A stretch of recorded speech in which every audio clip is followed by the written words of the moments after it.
Once again, Dan Thornton, and coming at you from a tailgating pregame Ford Field, getting ready for the big game against the Atlanta Falcons. If you're tuning in and this is your first time finding Lions Talk Live, please consider hitting that subscribe button, and we're really trying to push to get us up to 3,300 subscribers. Also, so let's dive into this week. We all know that Tracy Walker is going to step in, and it sounds like if he's going to also play at the safety position for Detroit. Beyond that, let's talk about some of the changes in the offensive line. Taylor Decker, as we all know, is going to be out, and we're going to go ahead and have Panay Sewell swing on over, Graham Glasgow go to the guard, and then Matt Nelson is going to take over the right tackle.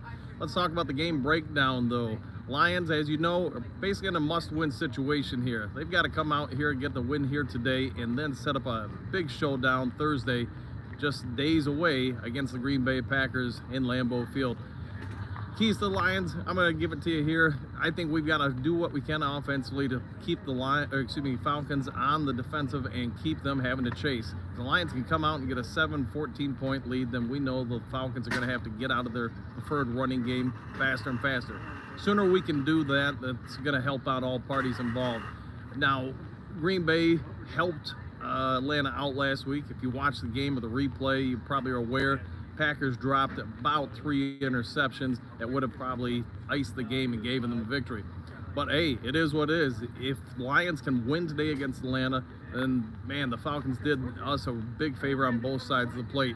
They would have beaten Green Bay and they would have given us a win. So let's talk about that.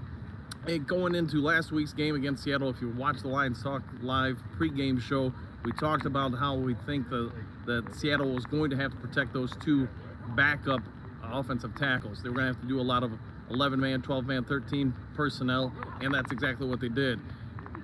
Seattle has great wide receivers, and as you guys probably know, they've got very good tight end play. So having that bigger package out there allowed them to help protect the quarterback, Geno Smith, and set up a lot of run game, play action passes, and it just destroyed the Lions defense throughout the day. I'm anticipating today Atlanta, this is what they want to do, this is what their normal packages are. So as you guys probably are aware, we're going to see a lot of heavy or jumbo 13, 12 personnel packages, and they're going to keep coming after us. As of yet, Kyle Pitts hasn't really had much of a season, statistically wise. He just hasn't put up numbers. Some of that is because the running game that the Falcons do have. The other part is, he just hasn't been as effective. I'm going to say this right now. The Lions need to make sure that doesn't change here today. If he starts going off and the Falcons start getting more and more deep shots, then the Lions are probably in for a long day, just like last week. So Goff, the offense, obviously are going to be down a couple pieces on the line, etc. They're going to have to come out, control the clock, put points on the board, and do everything they can to get up, like I said, 7, 14, whatever they can. The longer in the game that the Lions can keep a large lead, the less Atlanta can use their dominant running game. If Atlanta can keep it closer, obviously that favors them, because then they can stay in their normal packages.